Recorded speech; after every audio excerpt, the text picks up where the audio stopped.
अस्सलामु अलैकुम student. Second year के पेपर शुरू हो चुके हैं, लेकिन बहुत से स्टूडेंट का सोमवार को पहला इंग्लिश का पेपर है। कुछ चीज़ें जो पेपर पॉइंट ऑफ व्यू से बहुत अहम थी, सोचा कि आपसे शेयर कर दूं। सबसे बड़ी प्रॉब्लम जो स्टूडेंट को फेस करना पड़ती है वो टाइम की मिसमैनेजमेंट है। अक्सर स्टूडेंट की तरफ से ये गिला किया जाता है कि पेपर तो याद था, सारा पेपर आता था, लेकिन क्या हुआ, वक्त हो गया, टाइम ओवर हो गया, तो जो निगरान था उसने पेपर छीन लिया। बाज़ का कोई क्वेश्चन शुरू कर चुके होते हैं, उसका आंसर तो अभी शुरू किया होता है या कुछ लिखा होता है, तो एग्जामिनर पेपर छीन लेता है। स्टूडेंट एक चीज़ ध्यान में रखें, फ़र्ज़ करें 100 नंबर का पेपर है और 5 क्वेश्चन है, हर क्वेश्चन 20 नंबर का है। एक स्टूडेंट 3 क्वेश्चन अटेम्प्ट करता है और तीनों क्वेश्चन वो 100% अटेम्प्ट करता है। बज़ाहिर उसको कितने नंबर मिलने चाहिए? 60 नंबर मिलने चाहिए, क्योंकि 20-20 नंबर का क्वेश्चन था। उसके मुकाबले में एक दूसरा स्टूडेंट है जो 5 के 5 क्वेश्चन अटेम्प्ट करता है, लेकिन कोई क्वेश्चन भी वो 50% भी नहीं करता, आधा भी कोई क्वेश्चन नहीं लिखता। वो अगर वो हर क्वेश्चन को आधा आधा सॉल्व करता, 50% सॉल्व करता, तो उसको 50 नंबर मिलने चाहिए थे, लेकिन वो 50% भी नहीं, 40% हर क्वेश्चन को अटेम्प्ट करता है, तो उसको यकीनन 40 नंबर मिलने चाहिए, क्योंकि उसने अगर हाफ भी किया होता तो उसको 50% मिलते, उसने तो हाफ भी नहीं किया। तो पहले को 60 मिलने चाहिए और इसको 40 मिलने चाहिए, लेकिन ऐसा नहीं होता। उस स्टूडेंट को जिसने सारे क्वेश्चन अटेम्प्ट किए, आल्दो उसने 40% 40% क्वेश्चन को अटेम्प्ट किया, उसको ज़्यादा नंबर मिलेंगे बनिस्बत उसके जिसने थोड़े क्वेश्चन किए, आल्दो उसने 100% किए, उसको कम नंबर मिलेंगे। स्टूडेंट, हम भी पेपर को चेक करते हैं, तो आम तौर पर एग्जामिनर की एक साइकी होती है जो पेपर को चेक कर रहा है। अगर 10 नंबर का क्वेश्चन स्टूडेंट ने 100% अटेम्प्ट किया है, तो वो आम तौर पर उसमें 8-9 नंबर दे देता है। लेकिन अगर क्वेश्चन को किसी बच्चे ने कुछ थोड़ा बहुत भी लिखा है, 10 नंबर का क्वेश्चन है, तो उसको भी वो 1-2 नहीं बल्कि कोशिश करता है 3-4-5 नंबर तक दे दे। तो ये आम एग्जामिनर की साइकी होती है कि आपके क्वेश्चन में चाहे गलतियां ज़्यादा भी हैं, इसके बावजूद भी वो सोचता है कुछ ना कुछ नंबर दे दे। इसलिए स्टूडेंट बनिस्बत इसके कि आप थोड़ा लिखें, कोशिश करें कि तमाम के तमाम क्वेश्चन को अटेम्प्ट करके आएँ। टाइम को इस तरह मैनेज करें कि जो 2 नंबर का सवाल है उस पर 4 मिनट से ज़्यादा ना लगाएं। हर स्टूडेंट के पास घड़ी होनी चाहिए, घड़ी का होना कंपलसरी है।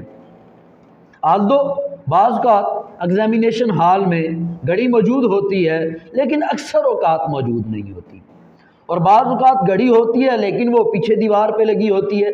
बार बार मुड़ के देखना पीछे, ये बड़ा मुश्किल होता है, दुश्वार होता है। तो इसलिए हर स्टूडेंट को के पास अपनी घड़ी होनी चाहिए और टाइम को इस तरह मैनेज करें, जो 2 नंबर का क्वेश्चन है उसको 4 मिनट से ज़्यादा ना दें, जो 10 नंबर का क्वेश्चन है उसको 20 मिनट से ज़्यादा ना दें, जो 20 नंबर का क्वेश्चन है, जिस तरह के उर्दू में एक ऐसे होता है 20 नंबर का, तो उसको 40 मिनट से ज़्यादा ना दें। टाइम को इस तरह मैनेज करके जाएं। अगर आप समझते हैं एक शॉर्ट क्वेश्चन आपने शुरू किया और 4 मिनट गुजर गए, क्वेश्चन बाकी है, तो जगह छोड़ दें, 1-2 लाइन छोड़ के आगे अगले क्वेश्चन को शुरू करते हैं। जब टाइम बच जाए तो इस क्वेश्चन को कंप्लीट कर लें, लेकिन पहली जो आपकी प्रायोरिटी होनी चाहिए वो ये होनी चाहिए कि तमाम क्वेश्चन को अटेम्प्ट करें। दूसरी चीज़, स्टूडेंट ये कभी ना सोचे कि मैं एग्जामिनर को धोखा दे दूं। वो एक तजर्बाकार इंसान होता है, उसको धोखा देना असल में खुद को धोखा देना होता है। बहुत से स्टूडेंट क्या करते हैं, बाज़ औक़ात लाइन छोड़ देते हैं, एक एक लाइन छोड़ के लिखेंगे जी पता चलेगा बहुत ज़्यादा लिखा है, और बाद मैंने ऐसा भी देखा पूरा पूरा सफ़ा छोड़ देते हैं, भाई इसने बहुत से वर्ग काले किए हैं, इसने बहुत से सफ़े भरे हैं तो ज़्यादा नंबर दे देगा। बाद वो हाशिया बहुत वो तंग लगा देते हैं, बीच में जगह बहुत कम बच जाती है। तो इस तरह के बहुत से स्टूडेंट की तरफ से एग्जामिनर को बेवकूफ़ बनाने के तरीके अपनाए जाते हैं, जो असल में एग्जामिनर को बेवकूफ़ नहीं बनाना होता, ख़ुद को बेवकूफ़ बनाना होता है। ये चीज़ें एक गलत इंप्रेशन क्रिएट करती हैं, इसकी वजह से बाज़ औक़ात वो आपके नंबर काट भी सकता है। फिर एक और चीज़, कभी भी ज़्यादा क्वेश्चन अटैम्प्ट ना करें। ये भी एक बहुत मिसकंसेप्शन है स्टूडेंट के दरमियान कि जितने क्वेश्चन आते हैं सारे कर आओ, अगर बाज़ औक़ात नहीं भी आते तो फिर भी सारे कर आओ। लिखने 6 थे तो तुम 7 से 8 लिखाओ। ये बहुत बड़ा ब्लंडर है जो स्टूडेंट की तरफ से किया जाता है। ये रूल है बोर्ड की तरफ से भी, और हम भी जहाँ भी ये पेपर चेक किए जाते हैं कि अगर कहा यह गया है कि 6 क्वेश्चन लिखने हैं, तो जो पेपर चेक करने वाला है, एग्जामिनर है, वो गिनती करेगा पहले 6 क्वेश्चन की। पहले 6 क्वेश्चन देखने के बाद आगे जितने भी होंगे बगैर पढ़े उनको क्रॉस कर देगा। स्टूडेंट इतना बड़ा ब्लंडर भी करते हुए देखे गए हैं कि वो क्वेश्चन जो उनको याद है, अगर लिखने 6 क्वेश्चन थे वो 7वें नंबर पे उसको लिखाते हैं। भाई 8 क्वेश्चन अटेम्प्ट कर दिए, जो अच्छा याद था 2 क्वेश्चन या 1 क्वेश्चन वो जनाब 6 के बाद लिख दिया, तो एग्जामिनर तो उसको चेक नहीं करेगा। तो ये बहुत बड़ा ब्लंडर है। तो कभी भी एग्जामिनर को धोखा देने की कोशिश ना करें।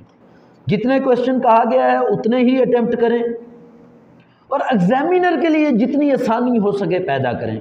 अगर मुमकिन हो, अगर आपकी स्पीड है, अच्छा लिख सकते हैं, तो क्वेश्चन लिखाएं। जितनी आप एग्जामिनर के लिए आसानी पैदा करेंगे उतना वो आपसे खुश होकर आपका पेपर चेक करेगा। अगर सवाल लिख सकते हैं, सवाल लिखें, फिर जवाब लिखें। अगर ऐसा मुमकिन नहीं, आपकी स्पीड स्लो है, तो फिर सिर्फ क्वेश्चन नंबर लिख दें और उसके बाद आंसर लिख दें। लेकिन क्वेश्चन नंबर लिखने में बहुत एहतियात करें। अगर क्वेश्चन भी लिख रहे हैं फिर भी एहतियात करें, मुकम्मल उसकी जुज़ नंबर लिखें, उसका क्वेश्चन नंबर लिखें। मेन जो क्वेश्चन है वो सारा, जितनी एग्जामिनर के लिए आप सहूलत पैदा करेंगे उतना वो आपसे खुश होकर आपका पेपर चेक करेगा और उतने अच्छे नंबर आपको मिलने की तवक्को है। लिखाई जहाँ तक हो सके साफ और क्लियर करें। बाज़ औक़ात आपकी इतनी अच्छी राइटिंग तो नहीं होती, लेकिन इसके बावजूद भी आपके जो वर्ड हैं वो क्लियर होने चाहिए। बहुत से स्टूडेंट के बहुत से वर्ड जो होते हैं वो समझ ही नहीं आ रहा होता इसने वर्ड क्या लिखा है।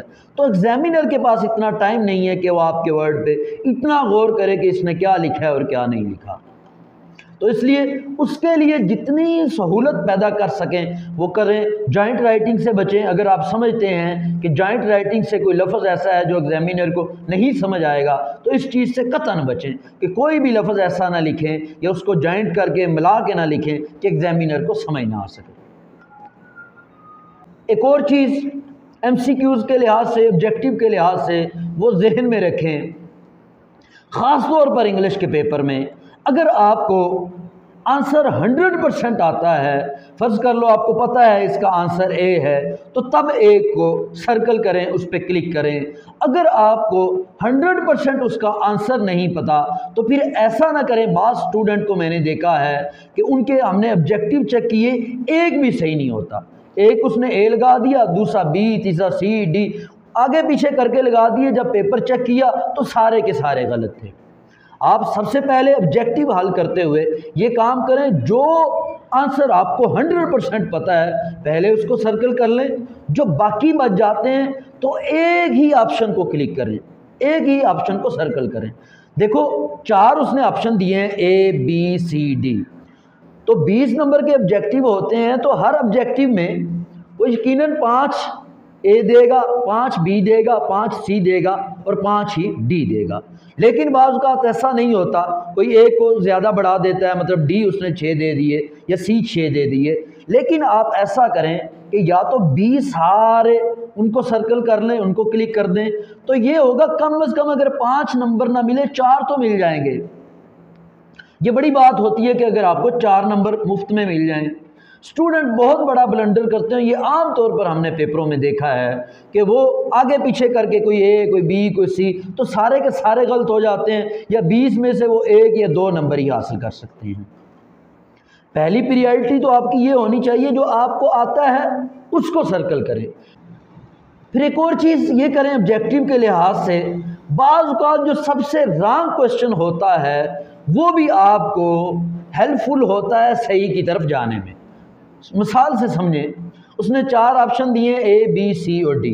आप समझते हैं यार ये जो D है ना, ये तो इसका ऑप्शन नहीं हो सकता। कोई मिसाल से मैं समझा देता हूँ। क्वेश्चन ऑब्जेक्टिव इस तरह का आ जाता है, जो जंग आज़ादी है अंग्रेज़ के ख़िलाफ़ लड़ी गई, बहुत से ऑप्शन दिए हुए हैं, 1857 है, 1600 का दिया हुआ है, और 2-3 ऑप्शन उसने 1947 के बाद के दे दिए हैं, 1976, 1957। तो आपको पता है 1947 में तो पाकिस्तान बन गया था। ये जनाब जो डी और सी है, जिसमें 1947 के बाद की डेट दी गई है, ये 2 तो गलत हैं। तो पीछे आपके पास सिर्फ 2 बच जाएंगे, तो उनमें आप गौर व खोज करेंगे तो आपके लिए बड़ी आसानी होगी करेक्ट आंसर की तरफ जाने में। लेकिन अगर आपको इस कुलिये से वो ऑब्जेक्टिव समझ नहीं आ रहा, तो फिर वो पहली बात पे ही अमल करें कि सेम ही वो ए या बी या सी इसी को ही सर्कल करें।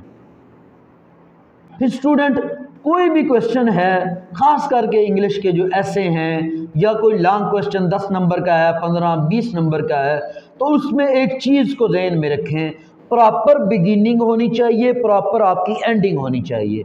इंग्लिश है या उर्दू है, कोई भी पहला पैरा आपका बहुत अच्छा और 100% होना चाहिए। चाहे अगर आपके पास 15 नंबर का है ऐसे, तो 30 मिनट आप उस पर स्पेंड करेंगे टाइम के मुताबिक, तो आप 10 मिनट चाहे पहले पैरे पे लगा दें या 5 मिनट 7 मिनट पहले पैरे पे लगा दें, क्योंकि आम तौर पर एग्जामिनर की ये साइकी होती है, पहला पैरा तो वो डीपली पढ़ता ही पढ़ता है, और आखिर में उसने नंबर का डिसीजन करना होता है कि कितने नंबर देने हैं, और आखिरी पैरे को भी वो गौर से पढ़ता है। आखिरी पैरे को लाजमी तौर पर याद करें। बाज़ स्टूडेंट की ये बड़ी फॉल्ट देखा गया है कि वो आखिरी पैरे को स्किप कर देते हैं। वो अगर आपको जो मैंने पहले मिसाल दी कि टाइम की शार्टेज है, तो उसमें ये मैनेज कर लें। अगर टाइम थोड़ा बचता है, आपको पता है कि एंड पे भी टाइम नहीं बच पाएगा, तो फिर ये काम करें कि उसको एंड वाला पैरा और जल्द अज जल्द वाइंड अप करने की कोशिश करें। और सेंटर के पैरे आप छोड़ सकते हैं, लेकिन शुरू और आखिर का पैरा कभी भी ना छोड़ें। और स्टूडेंट, इस वीडियो के ज़रिए जो सबसे अहम और इम्पोर्टेंट चीज़ आपसे शेयर करना मकसूद थी, स्टूडेंट को एक बहुत बड़ी प्रॉब्लम ख़ास करके जो लाइक स्टूडेंट हैं उनको फेस करना पड़ती है कि पेपर के दौरान सर दर्द, प्रेशर बहुत ज़्यादा बढ़ जाता है। इसकी बड़ी वजह यह होती है कि स्टूडेंट पेपर के शुरू होने तक पढ़ते रहते हैं। स्टूडेंट एक चीज़ ज़हन में रखें, कोशिश करें पेपर का शुरू होने से घंटा 1.5 घंटा पहले पढ़ाई को छोड़ दें। और एक बात ये ज़हन में जो मैं अभी जिक्र करने वाला हूँ, उसको पेपर के दौरान भी सोचें, और जब बैठ जाएं, अभी पेपर नहीं मिला, तो 2-3 मिनट इस बात को 2-3 बार ज़हन में रिपीट करें। वो बात यह है कि स्टूडेंट एक चीज़ ज़हन में रखें कि आप जितनी भी कोशिश कर लें, अगर खुदा ने आपको फेल करना है तो दुनिया की कोई ताकत आपको पास नहीं कर सकती। अगर खुदा ने आपको पास करना है तो फिर दुनिया की कोई ताकत आपको फेल नहीं कर सकती। हमने खुद तजर्बा किया। मेरे एक टीचर थे, मुझे एक क्वेश्चन वो पढ़ा कर गए, दूसरे दिन उनका इंटरव्यू था, वही क्वेश्चन इंटरव्यू में पूछा गया, लेकिन कंफ्यूज हो गए, भूल गए, नहीं बता सके। अक्सर औकात देखा जाता है किस्मत का कोई पता नहीं होता, बच्चे ने थोड़ा सा याद किया, वही पेपर में आ गया। ये जो बात है, इस बात को बार बार ज़हन में दोहराएं। इससे क्या होगा कि आपका जो डिप्रेशन है, आपके दिमाग में जो स्ट्रेस है, वो बहुत कम हो जाएगी। घंटा 1.5 पहले छोड़ दें, ये सोच के कि अगर खुदा ने मुकद्दरों में लिखा हुआ तो मैं पास हो जाऊंगा, पेपर समझ भी आ जाएगा। अगर ना हुआ तो फिर जो मुकद्दरों में होना तो वही है। होता ये मेरे साथ खुद हो चुका है। मेरा कुछ एक पेपर था, तो था भी कोई 40-45 किलोमीटर के डिस्टेंस पर, तो गाड़ी में जाते हुए भी मैं सारा रास्ता पढ़ता गया, तो वहाँ भी पेपर शुरू होने तक पढ़ता गया। जब पेपर शुरू हुआ तो सर दर्द और स्ट्रेस इतना हो गया कि जी चाह रहा था कि पेपर छोड़ के मैं आ जाऊँ। तो उसका नुकसान ये होता है कि बाज़ औक़ात क्वेश्चन समझ ही नहीं आ रहा होता, क्वेश्चन बहुत आसान होता है, लेकिन उस प्रेशर की वजह से, जो प्रेशर हम बिल्ड कर लेते हैं, पेपर बिल्कुल ही समझ नहीं आता।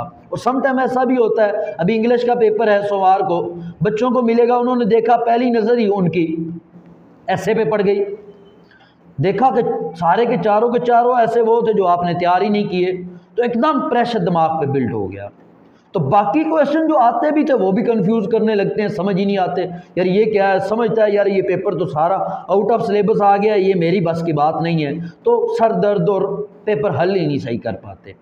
तो ये चीज़ ज़हन में रखें भाई कि जो कुदरत ने लिखा हुआ, जितने क्वेश्चन कुदरत ने लिखे हुए कि मैंने अटेम्प्ट करने हैं, मैं उतने ही कर सकूँगा, उससे ज़्यादा नहीं। इस बात को ज़हन में दोहराएं, बार बार दोहराएं और इसको यकीन बना लें अपना। तो उसके इस यकीन के साथ पेपर शुरू करें। इंशाअल्लाह अल्लाह ताला की मदद भी होगी और अल्लाह से मदद भी मांगे, दुआ भी मांगे। अल्लाह की मदद और दुआ के साथ पेपर शुरू करें और इस यकीन के साथ पेपर शुरू करें। इंशाअल्लाह खुदा ताला भी आपकी मदद करेगा और पेपर हल करने में बड़ी आसानी होगी और बड़े कंफर्टेबली आप पेपर हल कर जाएंगे। वीडियो सुनने का बहुत शुक्रिया, अपना बहुत सा ख्याल रखें। अल्लाह हाफिज़।